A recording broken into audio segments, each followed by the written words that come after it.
जय हिंद दोस्तों। आप सभी का सिद्धार्था सर यूट्यूब चैनल पर स्वागत है। तो आज का जो वीडियो अपना बाल विकास का है, जो कि ओल्ड पेपर है 20 फरवरी 2019-20 का। तो याद रखना, ये देखो, ये क्वेश्चन मैं इसलिए ओल्ड पेपर इसमें करा रहा हूँ क्योंकि जो एग्ज़ाम अपनी डेट आएगी तो अपने पास क्या एक एक्सपीरियंस होगा कि इस तरीके के क्वेश्चन आते हैं एग्ज़ाम में। तो आप लोगों को वीडियो जो है UP TET, C TET, Rajasthan, Madhya Pradesh TET सभी के लिए बहुत ही महत्वपूर्ण है। तो जो न्यू है सब्सक्राइब कर लीजिए, बेल बटन दबा दीजिए, अपने दोस्त फ्रेंड को लिंक को शेयर कर दीजिए। तो ये देखिए, आप लोगों को दिख रहा होगा, ये 20 फरवरी 2019 का 9:30 यानी कि फर्स्ट शिफ्ट का पेपर है। तो देखिए, यहाँ से बाल विकास के सारे क्वेश्चन हम लोग करते हैं।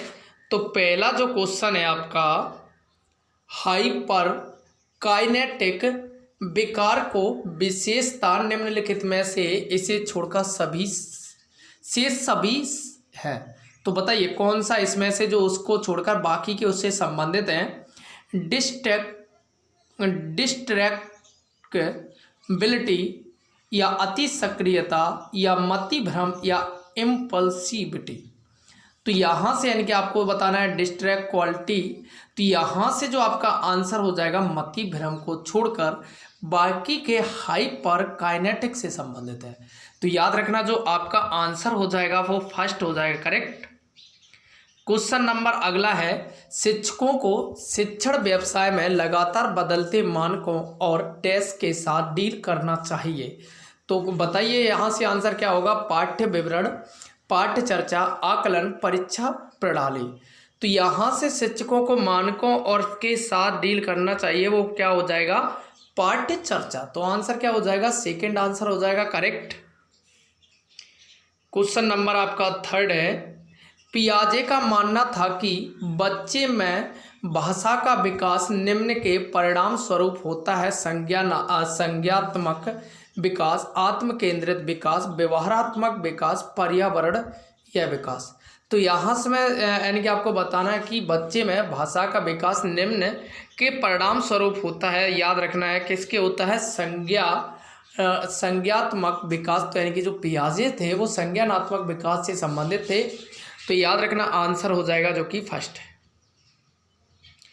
क्वेश्चन नंबर 4 है, मेरी बहुत निर्गामी है, वह एक असाधारण भरतनाट्यम नर्तकी है, लेकिन वह शिक्षा में संतोषजनक अंक नहीं पाती है। मेरी के लिए कौन सी शिक्षण विधि अधिक लाभप्रद होगी। तो यानी कि जो वो भरतनाट्यम के लिए बहुत ही ज़्यादा योग्य है, परंतु वो अच्छे अंक नहीं लाती है। भ्रमण या आमोद, विचारावेश विधि, ग्रेड विधि, व्यक्तिक शिक्षण। तो आंसर यहाँ से क्या हो जाएगा, भ्रमण या आमोद। मतलब कि यानी कि उससे ऐसा लगता है यार हम अच्छे नहीं लगते हैं, एक उसकी एक गलत सोच है। तो आंसर जो हो जाएगा फर्स्ट।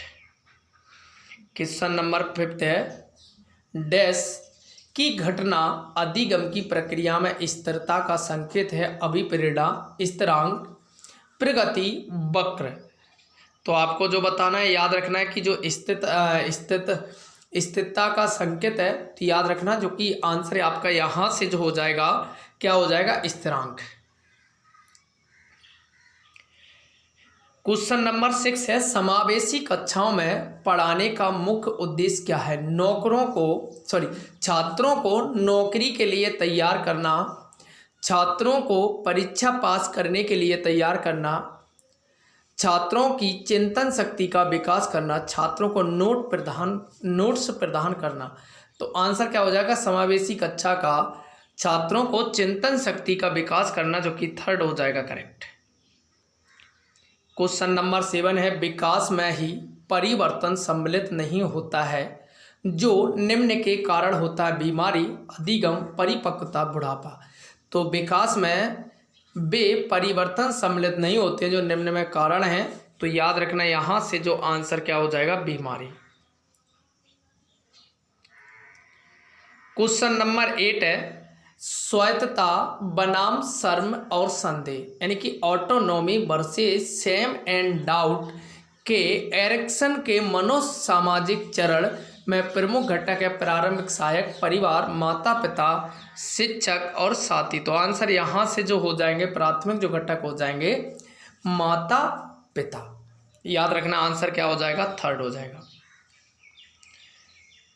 क्वेश्चन नंबर यहाँ से 8 है, जब एक बच्चा फूलदान तोड़ता है तो उसके माता पिता समझाते हैं कि यह गलत था और उसे बताते हैं कि एक हफ्ते के लिए उसे जेब खर्च नहीं मिलेगा। यह किस प्रकार का पालन पोषण? व्यवहारवादी, सत्तावादी, आधिकारिक, अनुमोदक। तो आंसर यहाँ से क्या हो जाएगा, आधिकारिक, यानी कि उनका यह एक हक बनता है। क्वेश्चन नंबर 10 है, स्वालीनता यानी कि ऑटिज्म से पीड़ित होते हैं, दूसरों के साथ आंख से संपर्क करने में असमर्थ, आराम से घूमने में असमर्थ, नींद लेने में असमर्थ, निर्देशों का पालन करने में असमर्थ। तो आंसर क्या हो जाएगा, दूसरों के साथ आंख से संपर्क करने में असमर्थ। तो ये थे अपने 10 क्वेश्चन। यहाँ से फ्रेंड्स वीडियो अच्छा लग रहा है लाइक करिए, सब्सक्राइब करिए, अपने दोस्त फ्रेंड को शेयर करिए, और आपको लास्ट में जाके स्कोर कार्ड बताना है 20 में से आपके कितने। संज्ञानात्मक विकास के लिए विकास के डैश डैश अवस्था के दौरान बच्चे वस्तुओं में हेर फेर करके ज्ञान प्राप्त करते हैं। औपचारिक संक्रियात्मक अवस्था, सेंसरी मोटर अवस्था, मूर्त संक्रियात्मक अवस्था, पूर्व संक्रियात्मक अवस्था। आंसर यहाँ से क्या हो जाएगा, सेंसरी मोटर अवस्था करके ज्ञान प्राप्त करते हैं। तो यहाँ से आंसर क्या हो जाएगा, संज्ञानात्मक विकास के सेंसरी मोटर अवस्था के दौरान बच्चे वस्तुओं में हेर फेर करके ज्ञान प्राप्त करते हैं। क्वेश्चन नंबर 12 है, क्लासिकल गेस्टल्ट सिद्धांत निम्न द्वारा प्रस्तुत किया गया थर्नडाइक, कॉलर, पियाजे, पावलोव। तो आंसर यहाँ से जो आपका हो जाएगा, तो ये जो 12 क्वेश्चन है इसका आपको कमेंट बॉक्स में इसका आंसर देना है कि क्या होगा इन चारों में से। तो आपको बताना है, इसको चाहे गूगल से करिए, आपको पता है तो आप तुरंत या गूगल करके, ये आपके लिए होमवर्क है। तो 12 का आपको आंसर देना है खुद से। क्वेश्चन नंबर जो 13 है, विविधता के प्रभाव को कम करने का एक तरीका बच्चों को निम्न की अनुमति देना है। एक दूसरे पर जीत हासिल करने की, अलग अलग समूह में काम करने की, अपने स्वयं के छोटे समुदायों को शुरू करने की, एक दूसरे के साथ मेल जोल बढ़ाने की। तो यहाँ से किस विविधता के प्रभाव को कम करने का तरीका है, तो याद रखना यहाँ से एक दूसरे के साथ मेल जोल बढ़ाने के लिए, जो कि 4 आंसर हो जाए करेक्ट।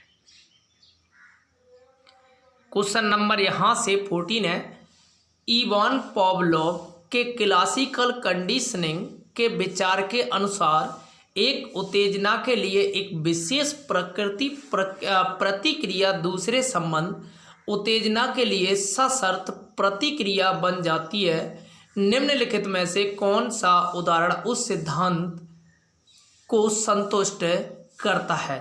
तो यहाँ से आपको बताना है, विद्यालय में घंटी बजाने को बच्चे अवकाश का संकेत समझते हैं और उसे खुशी के साथ जोड़ते हैं। जब शिक्षक हाथ उठाता है तो बच्चे चुप्पी बनाए रखते हैं। दौड़ के अंत तक पदक प्राप्त करने की उम्मीद रखने वाले बच्चे कक्षा में पूछे गए सही उत्तरों के लिए स्टार स्टिक कर प्राप्त करने वाले बच्चे। तो यहाँ से आंसर क्या हो जाएगा, तो यहाँ से जो आपका आंसर हो जाएगा खुशी, यानी कि विद्यालय में वह घंटी बजने से बच्चे अवकाश संकेत करते हैं उसे खुशी के साथ। तो यहाँ से याद रखना है, उत्तेजना के एक सशर्त प्रतिक्रिया बन जाती है। तो यहाँ से उदाहरण कौन सा संतुष्ट करता है, ए।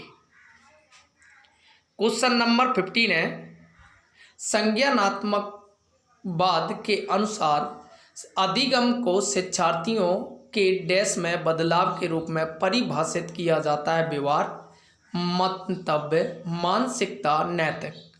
तो आंसर यहां से हो जाएगा मंतव्य।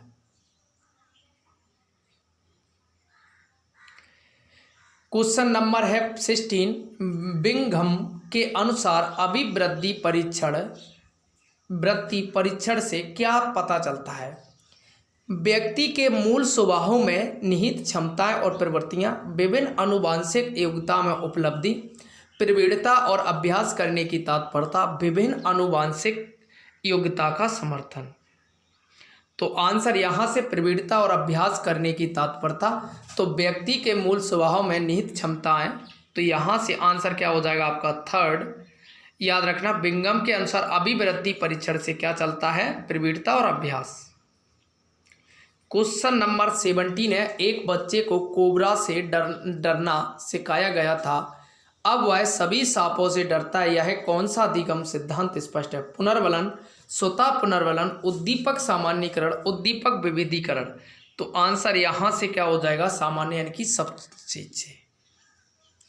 क्वेश्चन नंबर 19 है, व्यक्तित्व आकलन के लिए कार्ल यंग का दृष्टिकोण है निर्णय, संवेदन, संरचित, प्रक्षेपीय। तो आंसर यहां से जो हो जाएगा प्रक्षेपीय है।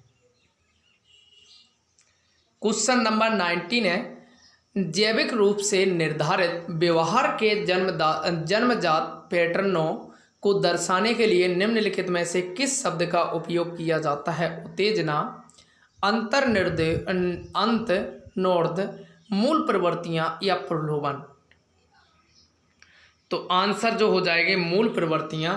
याद रखना है जैविक रूप से निर्धारित व्यवहार के जन्मजात पैटर्नों को दर्शाने के लिए, तो आंसर मूल प्रवृत्तियां। क्वेश्चन नंबर 20 है, निम्नलिखित में से कौन सा स्मृतियों की प्रक्रिया का हिस्सा नहीं है। जानकारी संग्रहित करना, जानकारी का संकेतीकरण करना, सूचना का कार्य करना, जानकारी प्राप्त करना। तो यहाँ से जो आपका हिस्सा आंसर हो जाएगा सूचना का कार्य करना। तो फ्रेंड्स ये थे 20 क्वेश्चन। आपको एक क्वेश्चन मैंने होमवर्क दिया था, सभी के आपको आंसर देना है। वीडियो अच्छा लगा है लाइक करिए, सब्सक्राइब करिए, अपने दोस्त फ्रेंड को शेयर करिए। Thank you.